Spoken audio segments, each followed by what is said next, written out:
Welcome back to the Clean Industry Podcast. This podcast is brought to you by Hycamite, a company that produces clean hydrogen and solid carbon by splitting methane.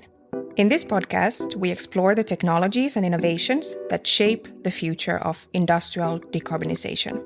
This episode is part of a series that's called Hydrogen 101.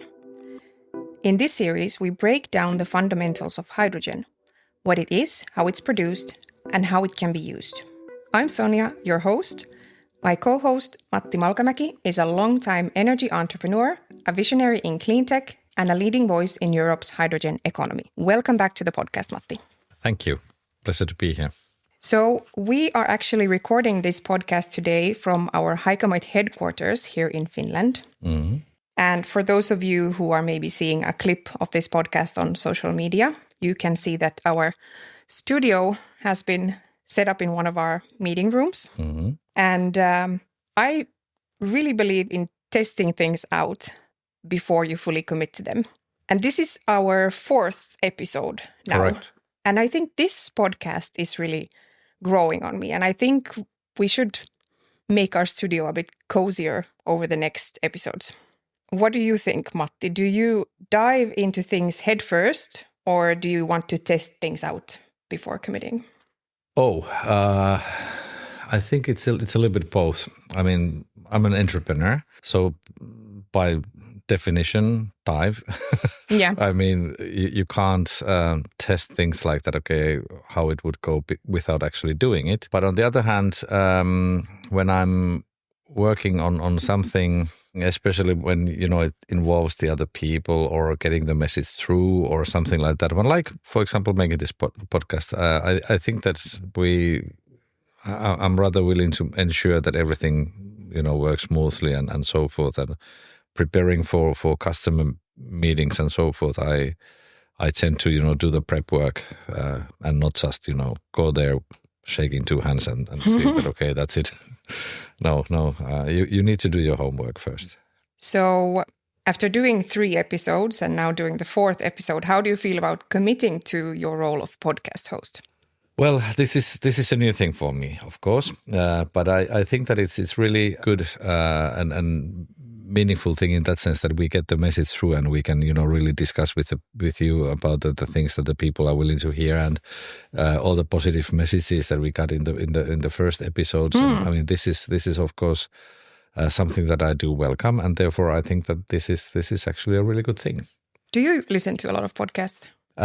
Too little. So I'm more like a reader in that sense. And for example, there's some news magazines in Finland and also international ones where you can either read the news article or you can listen to them and so forth. But I think that I like to read more when I'm traveling or in the office in the mornings and so forth. Then it's my time to really read, and I'm not like a just quick reader, go once through and that's it. But I sort of come to pump and see that, okay, who were the names then, what were they talking about, and so forth. So if there's a good article, then I spend some time on it. So, but in those articles, I bet you learn a lot that you can maybe discuss in this podcast later on. Yeah, I mean, and. I mean, there's some good journalism that is being done, and I mean, unfortunately, less and less. I mean, we have this click news and all this kind of stuff, and nowadays also AI is coming and making the articles, and sometimes they are really, really bad quality. But I do like so that when the journalist has used some time on addressing the same. Or the one topic, from different angles and interviewing different people and getting the background and so forth. So it's really good. What would be your opinion on the journalism on hydrogen right now? It's getting to senses. So we had this green hydrogen hype that I did not like at all. And I also voted with my feet so that I left some associations and something like that one where I saw that actually the green hydrogen was pushed as the only solution to the hydrogen. I think that is just wrong. Yeah. So we should always, keep our minds open and let the room for innovations and for improvement and all this kind of stuff. And when there started to be a lot of how to say, LOIs and this kind of stuff that people were saying that, okay, we want to invest, 1 billion on something, or hundreds of millions at least on something that where you saw that this will not work without heavy subsidization from the government, then, you can't, it's nonsense. You can't build your business based on that one. I do know that there's a lot of people that still think that, okay, it has to be subsidized for it to be, competitive in the future. Yeah. But there has to be a limit on that one. You need to be able to see that, okay, what will be the result of that subsidization, in 5 years' time or in 10 years' time, and then you can, really be profitable with it. And unfortunately, with the green hydrogen especially, that is not there. And now in the media, we have seen that there's more discussion about the hydrogen being what the hydrogen really is, like we see it as well, so that it's a means for decarbonizing industry, and that's it. It is not a silver bullet for decarbonizing truck driving or cars or something like that one. No, it's meant to be decarbonizing industry on large scale, and that's it. And I do hope that this goes to the regulation as well, so that we are seeing that, okay, this is that part of the solution, and then there are other technologies for other parts. All right. Thank you for those insights. Going to today's topic, which was Hydrogen 101, and we've been talking about the different colors of hydrogen, and you already mentioned green hydrogen. That's what we are talking about today. So green hydrogen is produced using electrolysis and renewable electricity, and it is often seen as sort of a gold standard for clean hydrogen. And I think today we can talk about how it works, and I would also like to know whether it's really the miracle solution it's made out to be in media, for example. So if we start at the very beginning, electrolysis sounds quite technical, but it's actually a pretty old and simple concept, right? Correct. So electrolysis is again, this is a podcast, so I can't draw a picture, but I try to paint it with a word, so that you have a equipment where you have like metal, plates in the equipment. You have anodes and you have cathodes, and then you have water that has, some salts and so forth in it. And then you apply power to those metal, plates, so that you have the anodes and the cathodes, and then you have the power in between. And that means that you are able to break the water molecule, H2O, into hydrogen and oxygen. So when you have water in the electrolyzer, you have 9 kilos or 9 liters of water. And out of that one, you are getting 1 kilo of hydrogen and 8 kilos of oxygen. So okay. That's electrolyzer. Simplified. So to some extent, yes. Yeah. So, and electrolysis, you can power with several different ways, but specifically if the electricity comes from renewable sources like wind, solar, or hydro, then it will be called green hydrogen. And the benefit of green hydrogen would be that there are no CO2 emissions at all during the production. What do you think are the challenges of green hydrogen? Well, first of all, let's go back to that, what kind of power you can use there. Because it is often thought that, okay, we can use, everything renewable that what we have now in the grid, but that is not the case. Because if we would start using all that power that we have now and we add more consumption on the grid, that means that we need to build additional power. Yes. And if we build the additional power with, say, coal or natural gas or something else, that would mean that the grid will be, having more emissions. And therefore, this part of the green hydrogen production cannot be green. So first of all, it has to be additional renewable power, so that you need to build a new plant, a new wind farm, new something, new solar plant, or even new hydro plant. But I think that those are pretty difficult nowadays to start making new dams or something. So mostly it is the wind that people are then adding for that one, and you need to have additional wind power. So you start from making the new wind power plants, and then you start making the electrolyzer plants, and that takes time. So it is somewhat difficult in that sense. You can also use the grid power when the grid is clean enough, and when the power produced in the grid from the renewable sources is so much that you actually have like an excess amount of power that is available. But you need to ensure that the power is produced at the same time. We know that it's not always wind that is blowing. And then it has to be on the same market area as well, so that you can't make a hydrogen plant in Spain and think that, okay, you're making the power here in Finland. So it doesn't work that way either. It's somewhat complicated, but it is not like a bad complication in that sense that it's a regulation just because of the regulation.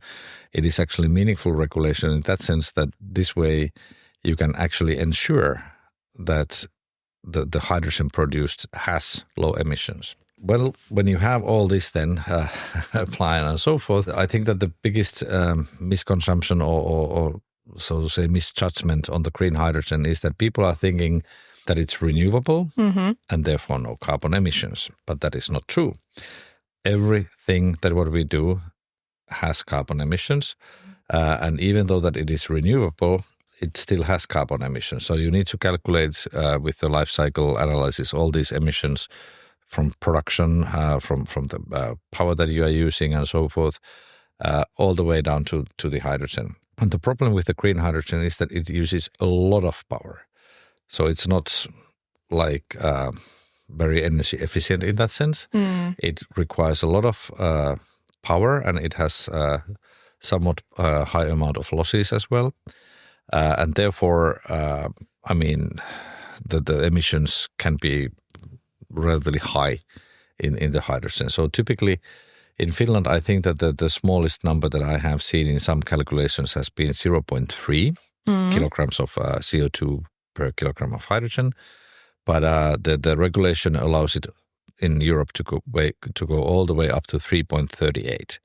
So it can be everything between 0.3 and 3.38. And the higher capacity factor, i.e. the more use over the years of hours of the year you have, then usually the more emissions you have there. So it is quite often quite close to 3.38 the emissions of green hydrogen.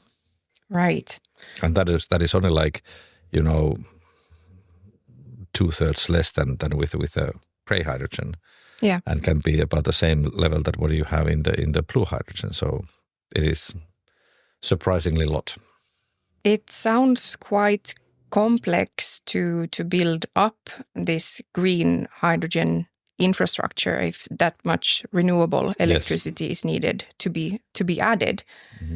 How much more expensive is it compared to the most used hydrogen, gray hydrogen? There are a lot of different kind of analysis on this one, and there are cases where it can be actually quite affordable for a reason. But when I'm talking to industrial customers that what we have here in Europe or in USA, they are quite often referring to that in their volumes that they would like to have the green hydrogen or say clean hydrogen, then the cost of the green hydrogen is around $10 or 10 euros per kilogram, which is like 5 times more than the gray hydrogen is. So it's a 10-10 rule, so that it's 10 years away. It takes 10 years to get that site because you need to build some additional power plants, and then 10 euros per kilogram. So that is what the industry is talking about. I do realize that if there are people listening to this podcast that are coming from the green hydrogen industry, they will also claim otherwise, and I mean rightfully so. There are projects that are quicker and less expensive, but this is how the industry is seeing it at the moment. Okay, and you mentioned that it uses a lot of renewable electricity, and then there's the water part. Correct. That is not always mentioned, and I think that access to clean water is already a challenge in many regions. So in what kind of regions would green hydrogen be feasible, and what kind of areas is it just not an option? Well, we are here in Finland. We have lots of water. We have lots of fresh water as well. So I don't think that that's an issue here, honestly speaking. We also have clean grid. The power grid is having relatively low emissions, and it's cheap as well. So I think that Finland is actually one of the hotspots for the green hydrogen, if you will. But related to the water, I mean, I have been in discussions with industry that is coming, for example, from Spain or Austria. And there the industry is saying that, okay, they cannot make any green hydrogen sites because of the water. Yeah. So that there's shortages of water and so forth. The same applies for the West Coast USA. So that it's been in the news already, the drought of California, for example, so that it's dry. And now we are seeing the similar kind of pattern moving to the north, so that in states of Oregon and Washington, the hydropower companies are already saying that, well, our rivers are going down as well. So that is not easy for applying more green hydrogen there. So if we then move on from these kind of bigger issues or hurdles for green hydrogen, going towards the technology side of it, could you walk us through the main types of electrolysis being used today? Because it's not just one, there are several different types. So there's PEM, so that you have the proton, changing, and then you have alkaline electrolyzers and so forth. So they are different kinds of, and I think that the alkalines are the most used at the moment by far, actually. So that there's a lot of alkaline electrolyzers that are being used in different parts of the industry, and they are regarded as being more stable running than the PEM electrolyzers are and so forth. So it depends on how variable the loads are. But perhaps just for the benefit of the audience, we just say that, okay, yes, they are different kinds. And yes, they do have different kinds of efficiencies as well, and so forth, and the use cases. And yes, there are more new technologies on that front coming.